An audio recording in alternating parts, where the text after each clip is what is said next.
What do you do when you grow up in a musical family in Bucks County, Pennsylvania? Well, you develop your talent, you record a ton of albums, and you tour the world. And my guest is international award-winning vocalist Nicole Henry. She's performing in Myron's at the Smith Center this Saturday, October 14th at 5 and 8 p.m. For ticket information, go to thesmithcenter.com. And for everything about Nicole Henry, including her extensive catalog of songs, by the way, go to NicoleHenry.com, and you can follow her on X, formerly Twitter, Instagram, Facebook, and YouTube, and Spotify, of course, too. Nicole, welcome to the show. Ira, thank you so much for having me. And thanks for Absolutely. that introduction. Yeah, it's always fun to hear my hometown mentioned. Oh, yeah, I got to throw that in. So this is going to be a banal question, but I have to get it out there, which is, when did you decide to pursue that career in music? How old were you? What was it? Were you in high school, junior high, college? Where did that come from? It was during my last couple years at college. And I was actually asked by a DJ to record some house music vocals for him. And I always love house music and dance music. So I was like, sure, I love singing. And I hadn't even thought of a full-time career in music, because back in those days, I just thought you got discovered and that's how you became an artist. I didn't know you could go to school and actually work on it and then maybe find a band and write songs. So I had recorded these dance music songs with this DJ, which later on, one of them got to number 8 on the Billboard chart. But before that even happened, he invited me to do a live music show at a rave, at a nightclub at like 1, 2 in the morning. And that was that's typical Nicole Henry, of course. Oh yeah, well, for dance music. So I was invited to go do this show with him, and that was the first time in my life that I had a chance to sing 4 songs in a row as the lead vocalist. Which, when you're singing the national anthem, or you're singing at a talent competition or at church, you're singing one song at a time. But that was the first time that I had a chance to experience what it felt like to entertain an audience. And that's what you do if you're singing more than 1, 2 songs in front of an audience. And I was petrified. And it was really the first time in my life that I was that nervous, and I loved it. And I was like, oh my gosh, what is happening to me right now? And I knew just from that day that this was something I wanted to do and get better at. And I loved it. It was electric, and I can almost still feel that energy from that night. Yeah. So it was 1997. Yeah. Do you have any photos from that period? I have. Did that? That is so funny that you asked me that. I have one photo that I can find. Now, these were all printed photos back in those days, Of course, yes. So, yeah, we scanned this photo, and it was me. I was like, this was the second time that I was doing a show. And this was the time, I mean, I'm sure it still happens. I don't know. I'm not in that scene anymore. But this was basically, I came up with this idea to do a dress out of bubble wrap. Just the noise alone would be distracting, let alone the visual elements. Oh no, how fun would that be, getting out of it? Which I was stapled into so yeah, I have a picture of that, and I have like these 2 little buns on the side of my head. Oh, staple, not Scotch tape or masking tape or duct tape. No, staple. Tape, you got to fold them and staple it. So I was like, I had this strapless dress with obviously undergarments, but that's the only picture that I've yet so far found. Yeah. Well, if you find it and you can send it to me, I will add it to the show if you'd like. If you don't, I will absolutely. I'll find it. Okay, good. Yeah, no, that'd be great. So now you have to make this decision. Okay, the bug bit me, and I'm in show business, or I want to be in show business.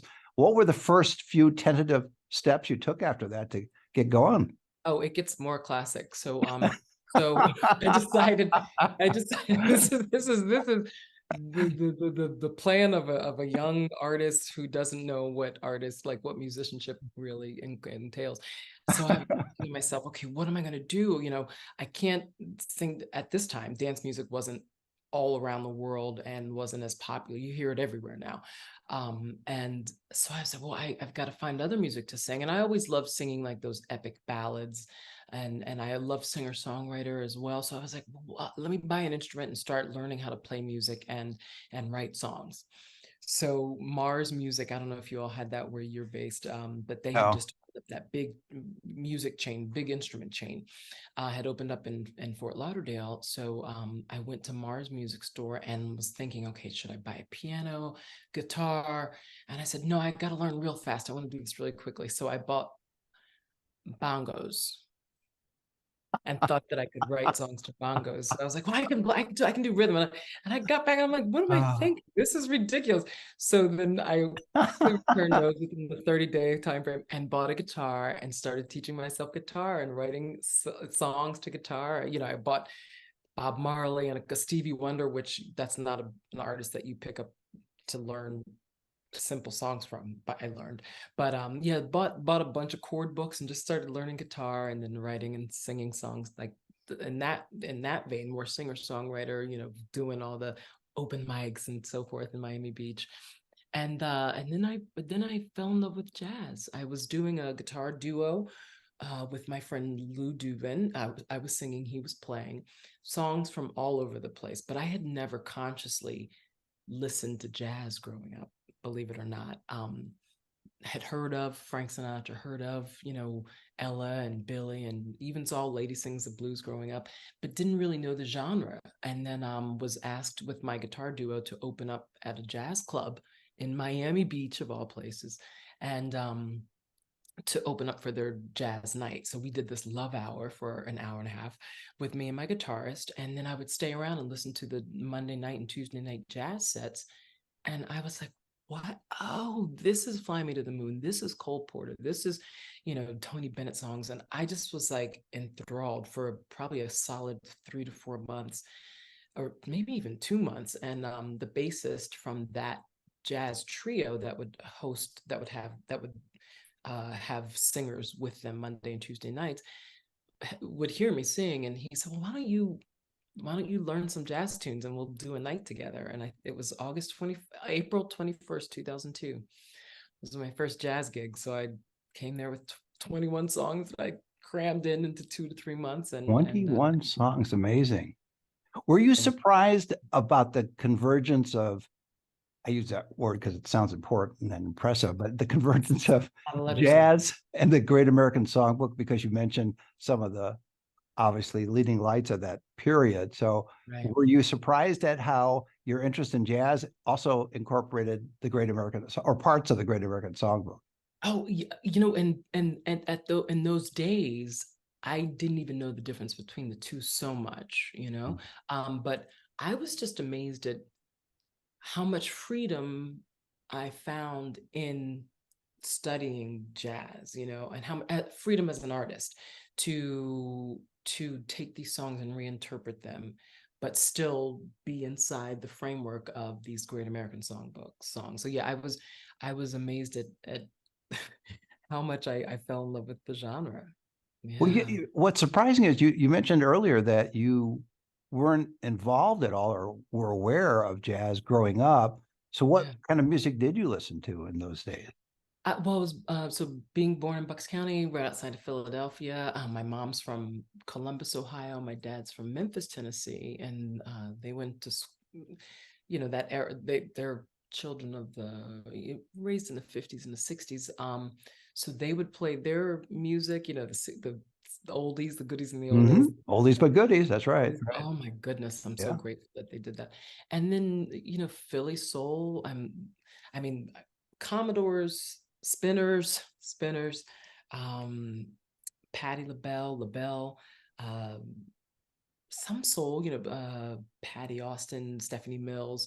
So songs from the 70s. Yeah. What I really grew up on. And it probably is terrible of me to guilt you, but do you think you ought to add one oldie but goodies in your repertoire as a tribute to your parents? Oh, I have. Okay, great. All right. Then I don't feel bad about guilting you. Yeah, no guilt at all. In fact, I owe so much to them. So much of like what I love about music to my parents. Although I was like, how did you guys not play jazz in the house? You know, but I do. They were great DJs, thank goodness. And on the weekends, but at the same time, my mom was a classical pianist, and I grew up with a piano in the house. Right. I played cello growing up. You know, classical music. Were you okay? I hate to say this because if people are just listening and not watching, you look a certain way, and when you see Nicole Henry performing, she comes across a certain way, but I'm getting the feeling based on what you're telling me that you grew up slightly nerdy. You know what?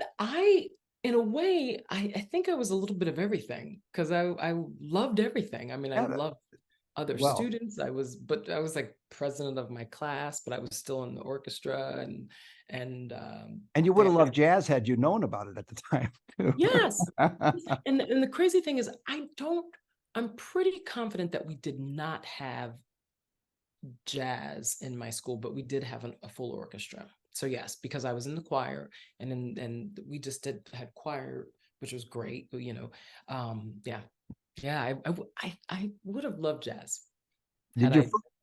Yeah, did your folks follow your career, or have your folks followed your career and been amazed at what you've accomplished?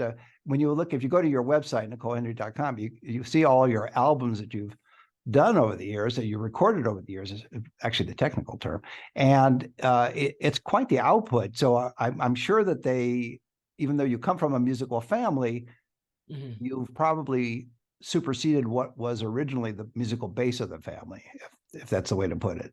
Well, okay, so my mom is more like, when I graduated from college, she was like, well, you want to take this particular job because you might get benefits and you'll eventually get benefits. And that's what they were taught. Right, right. My dad so my mom was really, More conservative in the sense yeah, of more conservative more and more, traditional, I think would be the more better. impressed when I bought my condo. She was like, oh, okay, so I guess this thing is working for you. My dad on the other hand, he gets it because my aunt Deborah, his sister, she's a singer. She's been in the 70s and in the 80s, she put out albums with her own band out of Virginia, and the band was called Anglo-Saxon Brown, and then they changed their name to Silk. And I grew up singing her songs. My sister and I would be singing along to her albums. So he gets it. He gets it. My cousin came to my show last time I was in Philly and took a video of my dad watching me. Nice, And he was there nice. Yeah. clapping and singing along to my songs. Like he doesn't even know I have the video, but You could surprise them. I No, was that's like, great. Because I knew you came from the musical family, but I didn't realize also that you had an aunt who also recorded, so the whole family's talented. But you're touring the world; they're not generally, I would think, and so you have that slightly different level of performance, I guess, to use yes, the term. yes, because my aunt, who stopped singing with her own music in the early 80s, she continues to sing. She's one of Patti LaBelle's background singers. Nice, So she, and it's funny, we don't talk shop that much, but it's a job. And she right? loves it. Sure. Her voice is amazing. I forget what question you were asking me, No, no, but you've answered it, but it's funny. I was just thinking when you said aunt, and I'm West Coast, so I say aunt and you say aunt. I like that, so that's people good. in Philly say aunt too, Yeah. but Okay. I want to talk about your show in a few minutes. Again, it's at Myron's at the Smith Center this Saturday, October 14th. There's two shows, 5 and 8 p.m., which is cool. So they're not just one, but two. So you tour a lot. Do you find that you pick up musical influences to this day, or did you have someone in the beginning that was an influence on you that sort of provided the path to the way you wanted to go? How did that work? no, you know what? So I grew up loving big epic ballads. I was the Whitney Houston ballads, and I still love that. But then I still love to jam with like Stevie Wonders and again the Commodores and the Spinners kind of music. Like that's my base. If somebody were to ask me, and then a little bit of gospel, not more of the 60s, 70s, 80s gospel. And then I know when I started learning jazz, my bass player, who I mentioned, Paul Shuchuk, who invited me to join my first jazz band, and I recorded with him a couple albums. He shared with me some of his albums. He shared Nancy Wilson, Sarah Vaughan, and Carmen McRae. Can't go wrong with So that. to this day, Nancy is one of my favorites.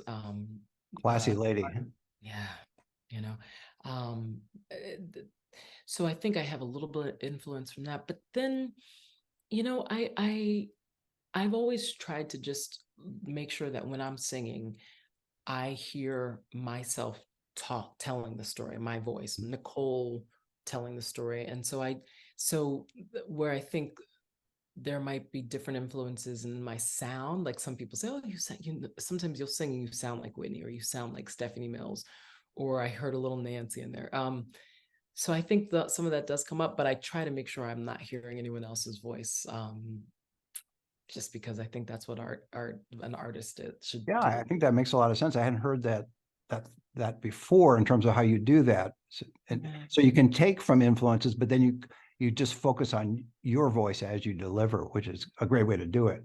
I want to mention too some of your albums, The Very Thought of You, Embraceable, Time to Love Again, The Nearness of You, great song, So Good, So Right, Your Smiling Face, and you have a video out right now called Is It a Crime? So what is a crime? Is the crime not hearing you sing? Is the crime something else? What is that crime? So that song, first of all, it's a crime if music doesn't affect you in some way, shape, or form. But if you can't find songs that you can relate to, that's the crime. But this particular album, Time to Love Again, the latest one, is a project of all cover songs, some from the 50s, 30s even, all the way up into I want to say 80s, up until the 80s. And so it's music that I thought we should love again, all the songs that I've sung. And Is It a Crime is the cover of the 1985 Sade song. So my jazz band, starting off with the upright bass there, and great Troy Roberts on saxophone comes in on the video version. That's a music video that I released just recently for that song, and it's actually, I just found out today, it's number 21 on the UK soul charts of all. Excellent. Got to take it. Yeah. But you mentioned those other songs. The Nearness of You is actually the song to this day I still warm up at every sound check to. I just love those ballads, and The Very Thought of You. And whenever I sing those songs, I think of one, my first pianist that I ever worked with, who's no longer with us, but he's just Mike Orta. If you ever go back and listen to The Very Thought of You and The Nearness of You, which on both of those albums, we did those, what are they called? The track, the title track, just duo, piano duo, one of my favorite formats aside from guitar duo. And we always did that as a duo. But give me a ballad and a pianist any day. I could do a whole double-sided album. Oh, easy. Yeah. You mentioned, and it's funny, I've never asked this of any other guest, but since you mentioned it about Soundcheck, I know that all artists do sound checks, but is the main purpose for the musicians backing you versus you, or is it for all of you to kind of make sure you're in sync and the balance is right on the sound? Everything seems to be working. You nailed it. Okay. That's it. Yeah. It's definitely to get the understanding of the room, where the monitors are sitting, how you're hearing the rest of the band, and if you need more of a particular instrument in your monitors. As a singer, actually, and not many jazz singers do this on even the jazz club circuit. Sometimes on a festival circuit, you might have people, or in a concert, the concert hall circuit. But I wear in-ear monitors as a vocalist because I'm tall. I'm 5'10" and a half without my heels. And to me, my monitors don't hit, the sound from my monitors don't hit my ear fast enough. So I love wearing in-ear monitors so that I'm always on, my pitch is there. I hear myself, and I'm, no matter where I walk around the stage. So I do that to make sure that that's set properly. And then for me, as much as I can warm up by myself with whatever vocalization I do on my own, I'd have to sing for 15, 20 minutes with my band to just wake up. It's kind of like going for a jog or stretching. Get the blood going. Yeah, get the voice in myself, get everything. So yeah. So what have you planned for Myron's at the Smith Center? Have you thought it through? Well, I'm sure you must have because it's coming Yeah. up. But Yes, I'm very excited to come back to Myron's. First, I had a great time there the first time. We're actually doing the album Time to Love Again.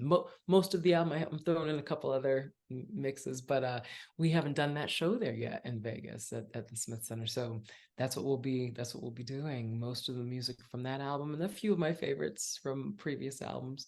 But good. yeah, and I'm How is psyched. it that you do there's two shows on that date, October 14th, 5 and 8. I always wondered when you finish the first one, and usually, not always, but there's sometimes a meet and greet or just an informal kind of a situation, especially at Myron's. Yeah, But then you have to get ready for the 8 o'clock show. yeah. How does that, I'm going to get this right in my head and then it's going to come out of my voice. Are you, are you exhausted after the first one and then recharge once you start the second one? Or is it you just charge through both? Or how does that work? Yeah, you do kind of reset. It's a weird, it's always different, but you do have a bit of a reset, and I might change a couple of, because it's effectively the same show that we're doing for Right. two different audiences. Right. So maybe I'll change the order of one or two songs. And the other thing is, like, you want to make sure that when you're doing your show, you're like, wait, what did I talk about a certain thing? You know, sometimes the dialogue that you have in between the songs, you might be inspired to say something, but I'm thinking, wait, did I say that earlier in this set, or was it the last set? Am I repeating Right. myself? Not everything, that's what you have to, and then also you just like, but for me as a singer, I love approaching the lyric as a new lyric as much as I can. That's like kind of like an acting thing. Instead Sinatra of, had the same philosophy, which is to approach it as if he's singing it for the first time. yeah, And yeah, so in a way, it is acting. So yeah, it works out really yeah. effectively. You can do it. How many musicians behind you? I'll have a quartet, piano, upright, guitar, and drums. Now, are these musicians? Are they the ones that travel with you all the time, or are they for Los Angeles Often. only?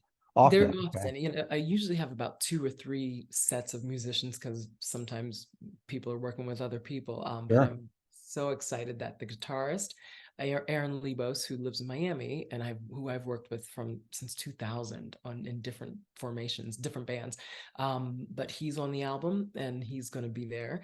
Eric England, who is my upright bass player, who now lives in LA, which I'm happy for him, but he's going to be there.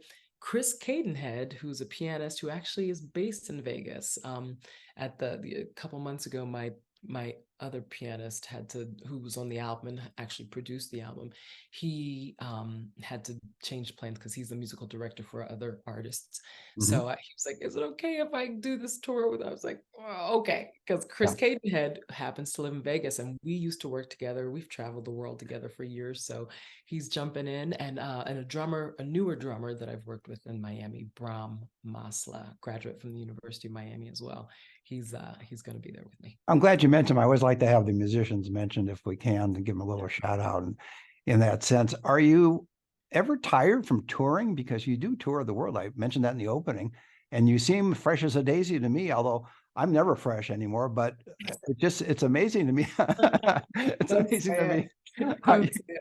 That's funny. No, you look fresh as a petunia. How about that? Oh, shucks. Thank you. But how do you do that? Is there a secret to that you can, because a lot of guests have told me that the work is in the travel and the prep, not on stage that's where you shine, of course.